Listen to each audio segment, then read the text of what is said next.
A site of tragedy, a memorial to loss, and a community cornerstone. The local Walmart where a manager killed 6 employees reopens to mixed emotions. Tonight, we get a look inside at the changes made to keep the lives lost at its heart.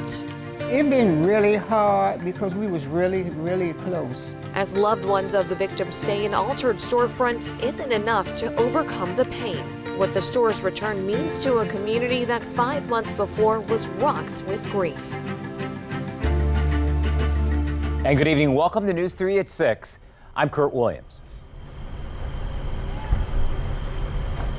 And I'm Pari Cruz, live outside of the Chesapeake Walmart store on Sam Circle now. This store is now open once again, nearly 5 months after a mass shooting took the lives of 6 people here last November. Now, this is a live look from above the store with our mass camera from our news van. Now, earlier today, Walmart officials were on scene for a reopening ceremony. One of the many speakers was Chesapeake Mayor Rick West. He said it was a proud moment to be here, and he knows that this community can overcome anything. To be here and to know that we can overcome almost anything. We know that this store will forever be tied to the 6 individuals and their legacy. It's my hope that it will also serve as a tangible reminder that Chesapeake is built upon resiliency, upon hope for the future. And as the community continues on this journey towards healing and has a new beginning with the store's reopening, the store manager that took me on a tour yesterday told me that they're not going to let this tragedy define them. When you work in a Walmart store, it becomes your home and your family. So it was really great experience that we were able to come back. Store manager Alicia Mixon spoke to us on a private tour of the newly remodeled Chesapeake Walmart after the tragic shooting took place here back in November. The situation was the most challenging, but I think it really showed me that people come first, and the relationships and the bonds that you build with each and every person that you encounter really do make a difference.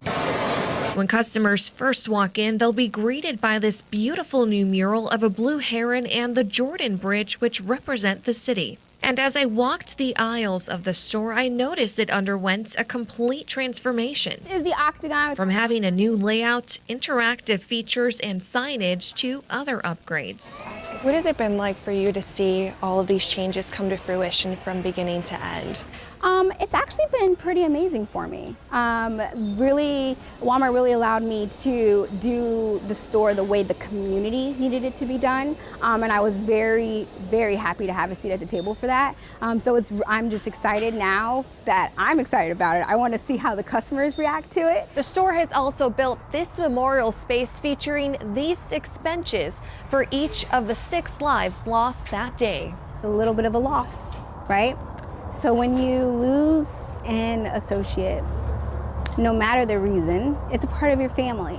She told us they were able to retain 60% of their associates, and those who have seen the memorial have been very moved by it. Our goal is that this area will allow associates, community, family members to be able to come and be able to reflect, to share stories, and to really make sure that we're honoring the memory of the souls that were lost. Alicia says she hopes it helps them on their journey towards healing. Imagining what happened here 5 months ago does still sometimes, it's hard, right? But they aren't letting this tragedy define them. We're really grateful that we were able to do something in their memory. We really are. We wanted to make sure that it was special and that everyone was able to enjoy it. Now, you saw part of the memorial in my story there, and it's open for the public to come out and see it if they'd like to. Now, we'd like to mention as well that there are 6 benches, one for each of the victims that lost their life that tragic night back in November of 2022. But there are no names anywhere on any of those benches. And when I spoke to Walmart executives yesterday during that tour, they told me Have no current plans to add any names anywhere on those benches. Now that could change in the future, but as of right now there are no plans. We also asked about the break room where this incident took place, where these 6 people lost their lives. They did tell us that they did remodel it and they've made that break room a lot more comfortable for the employees, but also did not tell us in what ways that was specifically changed. Now, again, we talked about those names, and it is so important that we continue to say each of those victims' names and continue to honor their memories. You're seeing them on your screen right now, and our News 3 anchor Jessica Larche shares how each of those victims is being remembered. 70-year-old Randy Blevins worked at the Walmart on Sam's Circle for 29 years. He was an overnight stock associate. The company says he never missed a day of work. He leaves behind 3 stepdaughters. Fernando Jesus Chavez Barron was a 16-year-old 11th grade honors student who worked at the Walmart to help his family. 43-year-old Lorenzo Gamble was a 15-year custodian whose greatest joys were football and spending time with his 2 sons. 22-year-old Tynika Johnson was an overnight associate who loved music, dancing, and dreamed of attending college soon. 38-year-old Brian Pendleton was a custodian for 10 years who always arrived early to his shifts and loved to joke with his fellow associates. And 52-year-old Kelly Pyle was an overnight team associate. She leaves behind 2 children, a granddaughter, and a fiancé. Now, I also spoke exclusively to the mother of Lorenzo Gamble, Mrs. Linda Gamble, who said she still misses him terribly and still can't believe that he's gone. It's been really hard because we was really, really close. In speaking to Mrs. Gamble, it was very clear that she was still very heartbroken over losing Lorenzo. She kindly allowed us into her home and even showed us pictures of Lorenzo that she still has hanging everywhere on the walls. Now, Mrs. Gamble told me she hasn't been back to this Walmart and has no plans of ever going back to any of their locations. No, I don't plan to use Walmart anymore. I just can't do it because I think my son should have been alive today. If it wasn't for the situation, if things have, if he was a problem manager, he should have been, and everybody was complaining about him, it should have been taken care of. But it seemed that it wasn't taken care of. Now, most of the victims' family members and friends that I spoke with told me that they still weren't ready to chat with me or even ready for the store to reopen. I also showed her video we took of the memorial, but she told us that she didn't like it. To me, it should have been something different, and then they're getting ready to open it right back up. It's just like a slap in the face. It's just like Walmart don't care. Because they should have really did something for the family. Now, it is so important that we continue to remember and honor the memory of these victims that we lost, those 6 angels that Mayor Rick West named earlier today. And I saw this earlier at the reopening ceremony, and it really caught my eye. Gone but not forgotten. It's a t-shirt that people were wearing here that they made especially for this event with the names of each of those victims. Now, when I was speaking to employees and people that were here at the reopening ceremony earlier today, and even the store manager yesterday, they mentioned that they are a family here and that they will continue to heal as one too through this tragic incident. Now, I do want to bring in my colleague, News 3 reporter Angela Bohan, who is also joining me out here at the Walmart and who's been talking to shoppers about this reopening ceremony and the reopening of the store today. Now, Angela, what are you hearing from customers? What are they telling you?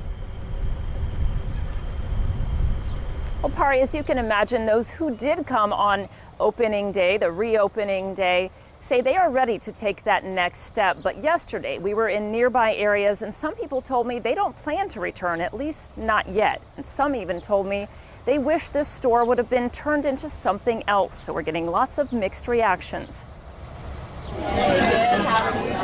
Kind of hectic right now because everything is different and new and it's hard to find everything.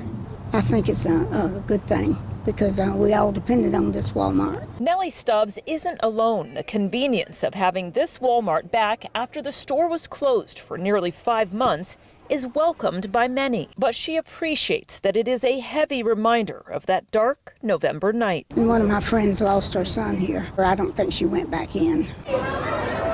One guy told me he experienced a bit of anxiety with the crowds, which psychologists say is normal.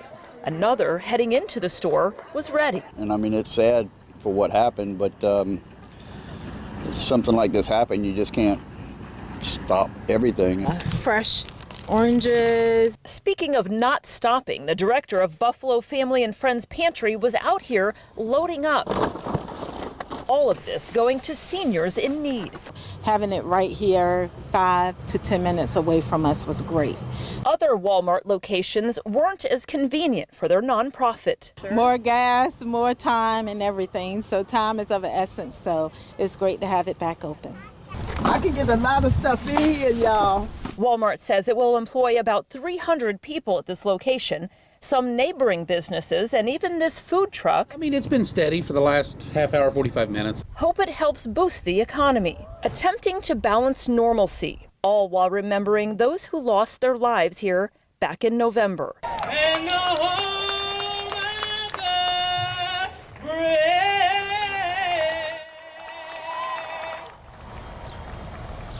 And as you saw, some associates wearing T-shirts in support of the community that read Chesapeake Strong. Now, Pari, I know you and I were at that citywide vigil. It's been 5 months, and many say this is the next step in the healing process.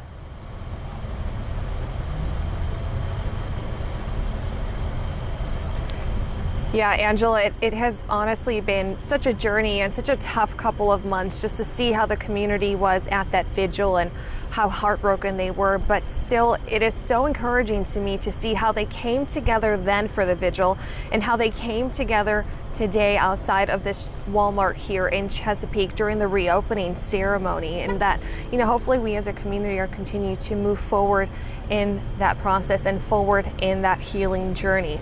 Now, Kurt, I am going to bring you more updates on different lawsuits that are involved in this case later on in the show, but for now I'm going to toss it back to you guys in the studio live out in Chesapeake. I'm Pari Cruz, News 3.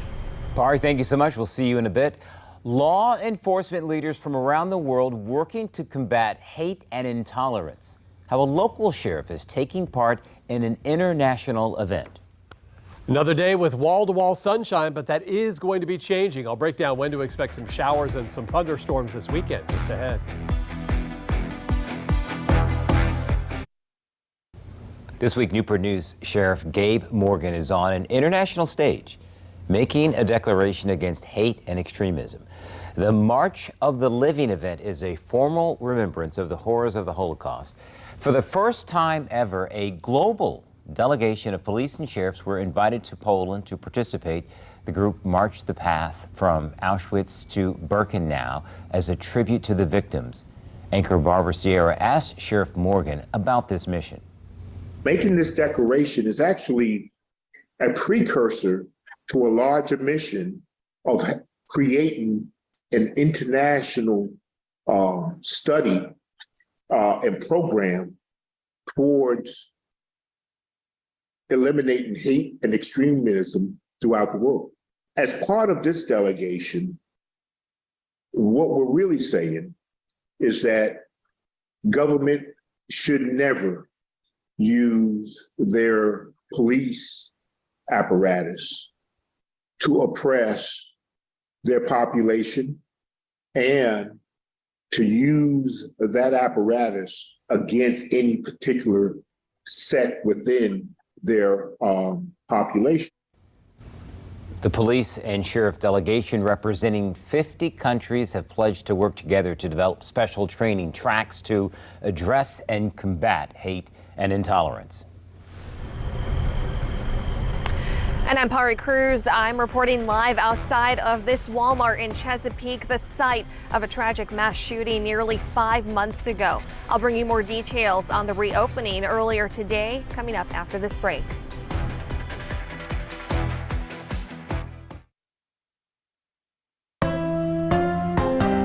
Welcome back to our special coverage of the reopening of the Walmart in Chesapeake, the site of last November's deadly mass shooting.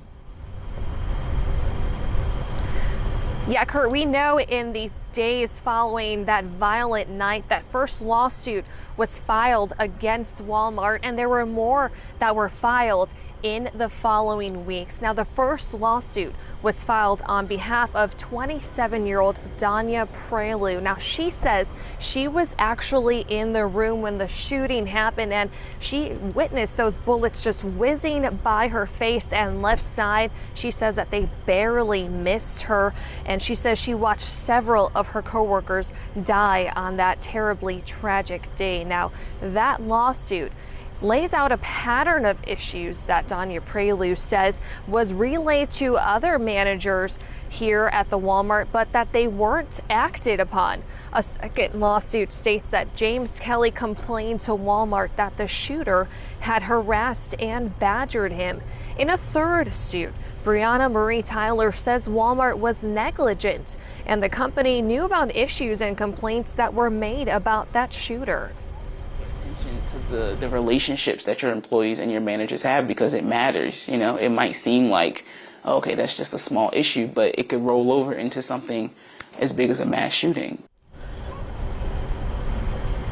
And earlier this year, the estate of one of the 6 killed inside the store, Randall Blevins, filed a wrongful death lawsuit against Walmart. Now, that suit was withdrawn with the option to refile. And, you know, now following the first lawsuits being filed, Walmart did respond, saying that the proper way for people to be compensated is through workers' compensation and not through damages that would come through in a lawsuit. They asked for those lawsuits to be dismissed, for all of those lawsuits to be dismissed. Now, a judge hasn't ruled on their request. Now, again, this is the reopening that we covered here earlier today at the Chesapeake Walmart, where that mass shooting happened back on November 22nd of 2022, right before Thanksgiving. And this is just beginning, and people are still continuing on their healing journey, and we will be there with them every step of the way.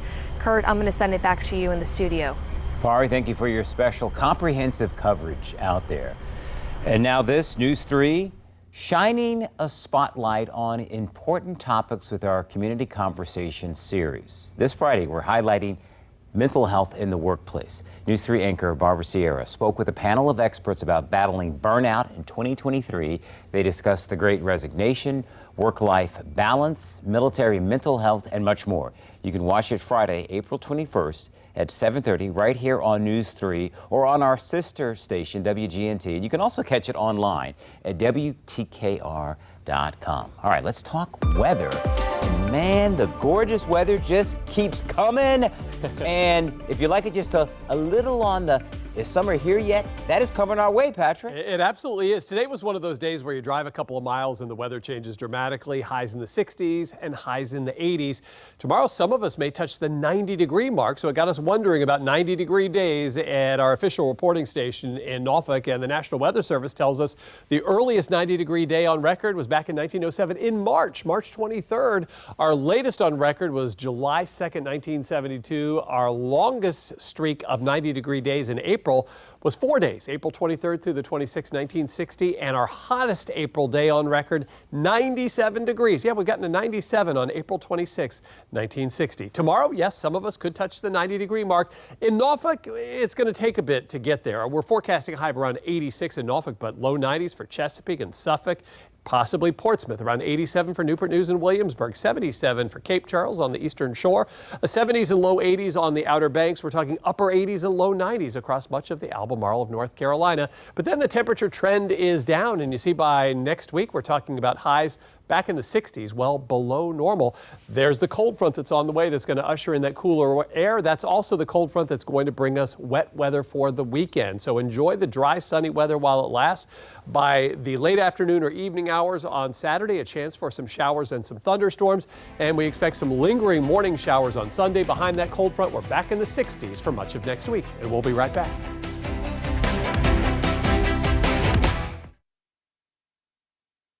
Well, something for everyone weather-wise. If you like it warm, we've got that for you tomorrow in a big way. Then if you like wet weather, and we do need some, we do have some showers and storms this weekend. Behind a cold front, look at that. We're back in the 60s for highs Monday and Tuesday.